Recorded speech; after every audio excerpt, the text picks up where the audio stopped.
Ah, je quitte les Vosges Aventure, hein. Je me mets sur la nationale, je fais du stop. C'est vrai? Ouais. Un mec s'arrête et me dit tu vas où? Je lui dis moi je sais pas, mais vous? Il m'a dit Paris, j'ai dit allons-y. Mais il serait allé à Lyon? J'aurais été à Lyon. C'est vrai? Oui. Ça s'est vraiment joué à l'automobiliste qui te récupère. Bien sûr. Mais comme ça aurait pu être le Finistère ou Toulouse. Le but c'était quoi? C'était de s'en aller. De toute façon, tu voulais partir. De partir.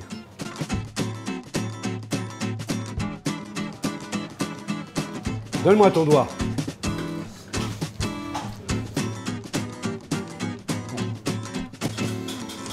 C'est pas mal.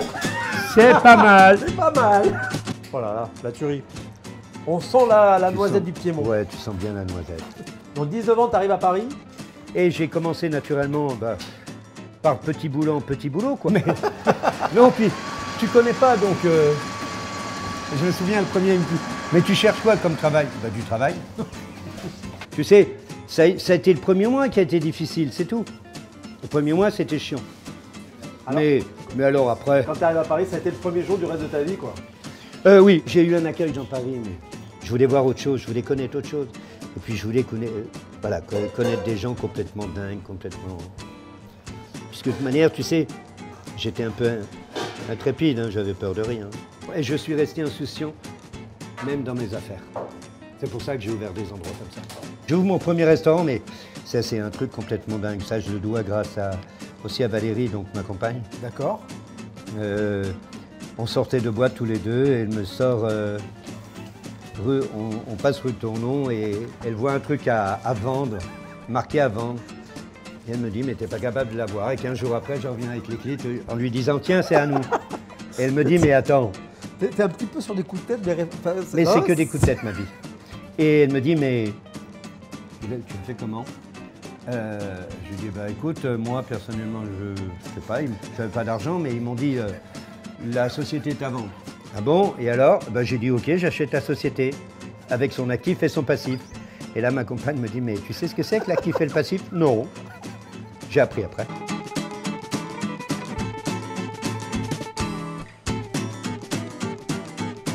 Ton premier second, Marco? Non. Non. Mon second ici général, je vais te la présenter quand même, on va y aller la voir. Moi, j'ai dû apprendre à transmettre. Et parce que tu es un autodidacte? Oui, j'ai pas été formé pour ça et c'est pas évident parce que pendant longtemps je me suis trompé dans la transmission. Je demandais à l'autre d'être moi, mais j'ai pas le droit. C'est beau ça. Et il ne sera jamais moi.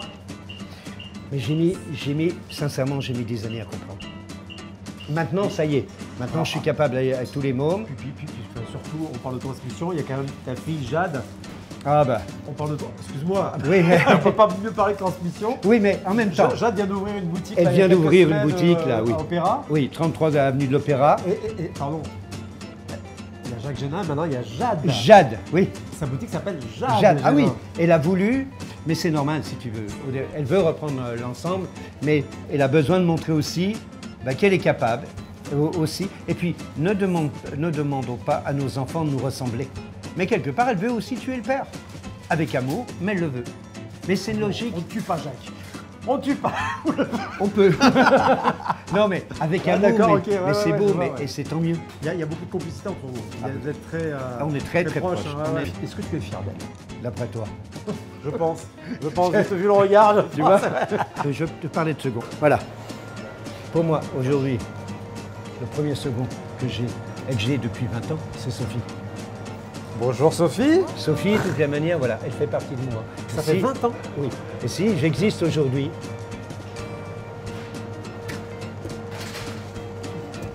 elle m'a tellement donné.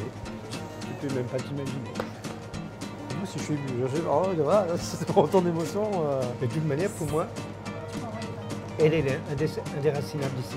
Vous étiez au Sésame, vous passez au Feuilleté. Il était très ému en parlant de toi, Jacques. Oui, parce qu'on a vécu quand même pas mal d'expériences rien qu'en l'ouverture de ce magasin-là. Ça n'a pas été facile. Tu te réveilles en parlant. Bah oui, parce que c'est ma maison ici. Ici, c'est vrai, je suis vraiment chez moi. On a commencé par le petit atelier, je pense qu'il t'a raconté un petit atelier et on est arrivé dans... J'ai pas eu le temps. Et on est arrivé dans... Juste, il est dans les années 80, on en est là de l'histoire. D'accord. Alors moi, j'ai commencé avec lui, en fait, dans le petit atelier dans le 15e, en fait.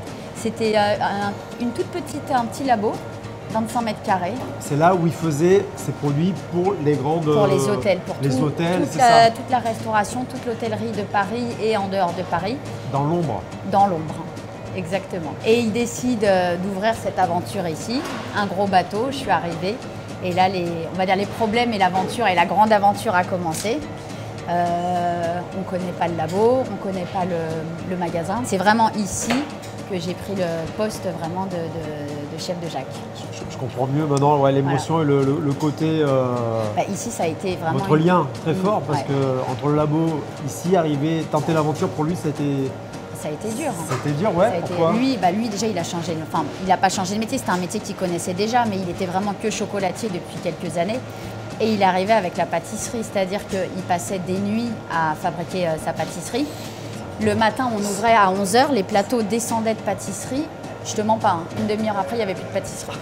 Il s'était levé à 4-5 h du matin pour fabriquer tout. Mais tu veux dire, il a appris tout seul à faire les pâtisseries ? Il avait déjà travaillé auparavant en tant que chef pâtissier, mais pas pour lui. Mais pas pour lui. Il sortait une cinquantaine d'éclairs au chocolat, on les descendait, que les gens ils faisaient la queue. C'était un truc de dingue, on devenait fou. Moi je faisais du chocolat, un coup je passais en enrobage lait, on descendait les produits, il n'y avait plus de chocolat noir, je repassais en enrobage noir, il n'y avait plus de chocolat noir. Et c'était infernal, parce qu'on n'était pas prêts, parce qu'on ne s'attendait pas, on ne connaissait pas la boutique. Nous, on savait, on avait nos commandes, les hôtels qui nous passaient nos commandes, on fabriquait. Mais une fois qu'on est lancé dans le processus d'une boutique, il a fallu apprendre. Une fois que c'est lancé, c'est lancé. Voilà. On y est maintenant, de toute façon, on ne va pas reculer. Pas le choix. Donc on restait jusqu'à des 2 h, 3 h du matin à fabriquer. Là, j'étais aux truffes, là, il faisait ses truffes là, comme un dingue et tout. Dans la machine, il y avait du cacao partout. Si tu devais parler de lui, de Jacques, comment tu t'en parlerais? C'est mon meilleur ami, ouais. C'est mon plus grand confident, c'est mon mentor, évidemment. C'est la personne la plus généreuse que je connaisse, la plus entière. Comment vous êtes rencontrés? C'est toi qui l'as choisi? C'est lui qui l'a choisi? Alors, je me suis présentée. Il m'a dit de venir avec mon joli sourire. Il a voulu me virer plusieurs fois et il n'a jamais réussi. Voilà. Pourquoi il c'est vrai. Parce que j'avais fait des erreurs. Ah, c'est vrai? Ah, il est sans pitié. Et toi, t'as dit non? Et je suis restée 4 heures devant le labo. C'est vrai? 4 heures sous la pluie. Au début de votre rencontre, ça? Tout au début, 2 ans après. Sérieux? Oui. Pour de vrai, véridique.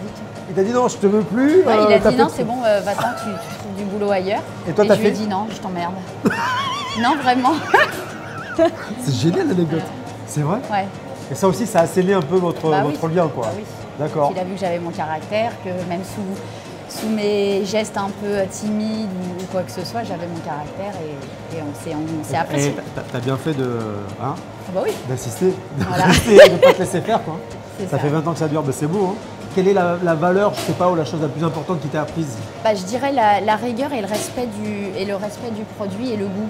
En fait, moi maintenant, je suis vraiment axée sur les saveurs et se faire plaisir et faire plaisir aux autres. C'est vraiment là-dessus. Après, un métier, ça s'apprend une fois qu'on l'a, mais il faut continuer tous les jours au quotidien à se faire plaisir et à faire plaisir aux autres.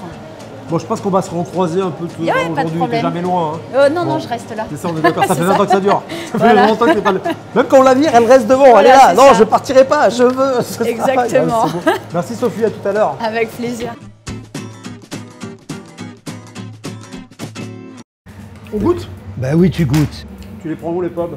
Les pommes, elles viennent d'Agen. C'est un producteur qui est là-bas, Monsieur Latour. Et tous mes fruits et légumes viennent de là-bas.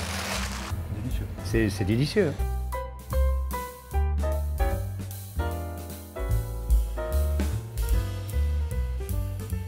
C'est quoi la production que tu préfères faire? Il y a un produit dont je ne me lâche jamais, c'est faire la galette. Pourquoi? Je ne sais pas. Je ne peux pas l'expliquer, mais c'est magique pour moi.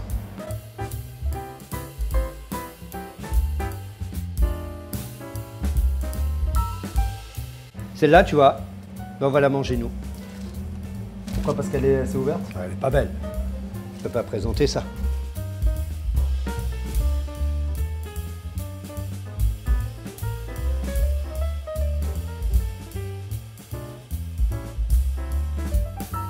Tu es fondeur en chocolat. Ah ça, c'est une importance. Pourquoi fondeur en chocolat? Parce que je ne fabrique pas ma couverture. Moi, ma couverture, je la fais faire par des gens comme Valrhona ou d'autres. On entend couverture. Oui. Je sais. Tablette de chocolat. Voilà. Voilà. Et moi, je ne la fabrique pas, je la fais faire. En fait, moi, je refonds cette couverture, eh bien, effectivement, pour en faire des cloches, pour en faire des ponts, pour en faire tout ce que tu veux. Eh bien, c'est le même parallèle, mais ça, c'est la vérité. C'est ce que nous sommes. Pour moi, je ne suis pas chocolatier, je suis fondeur en chocolat. Celui qui fabrique la couverture, oui, mérite de s'appeler chocolatier.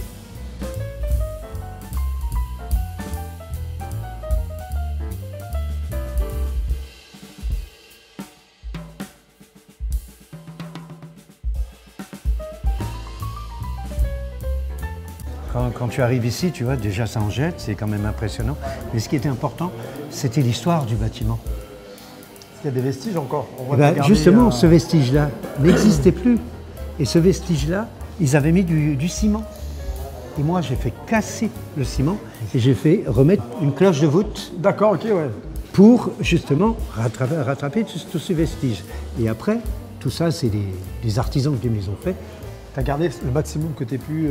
Le maximum que j'ai pu. Et je voulais son vécu. Et tu remarqueras que dans ce bâtiment, c'est du fer, c'est du plâtre, c'est de la brique, c'est du bois, c'est que des métaux qui sont durs, mais qui ont aussi un charme fou. Bon, Jacques, on arrive à la fin de cet épisode. Je suis triste, parce qu'on a passé un super moment. C'était, merci encore de ton accueil, de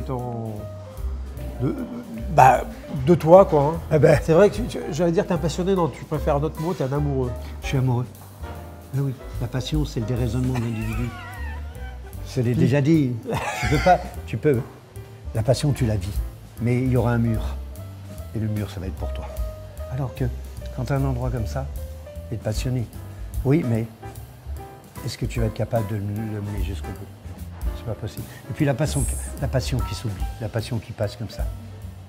Derrière, il n'y a plus rien. Donc non.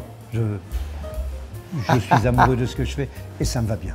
Une question qui revient dans chaque épisode, oui. que je demande à ceux que je rencontre, c'est quelle est votre définition du terroir? Ma définition du terroir, avant tout pour moi, c'est l'homme. Terroir, homme, terroir, l'un ne peut pas fonctionner sans l'autre. Et le jour où tu n'auras plus d'hommes, le terroir servira à rien. Ce sera juste des vastes étendues dans lesquelles personne ne connaîtra rien. Or, si aujourd'hui on a des terroirs de manière naturelle, mais si les terroirs sont revalorisés, c'est parce que ces hommes sont là, c'est parce que ces hommes sentent le produit, c'est parce que...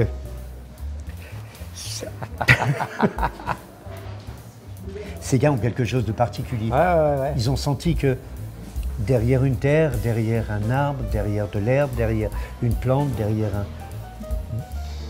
derrière cette nature, il y avait quelque chose qui était aussi fort et aussi puissant qu'eux. Et les gars t'en font. Puis tu leur rends hommage avec tous les produits. Mais je me dois de leur rendre hommage. Mais surtout, je ne pourrais pas leur rendre hommage si moi je ne me respectais pas. Je me respecte aussi à travers eux, et l'inverse aussi. Parce que quand ils viennent et qu'ils écoutent, tu les vois, tu sais, et même si tu as affaire à des mecs, mais un peu comme moi, si tu veux, un peu bourru, tu sais, quand tu vas les voir un peu brut de béton, n'empêche que quand ils mettent ça, et là les mecs ils fondent, ils sont comme moi, si tu veux. Mais c'est l'artisan et le terroir, pour moi, voilà. Voilà, artisan terroir, c'est le plus beau des mariages. Après,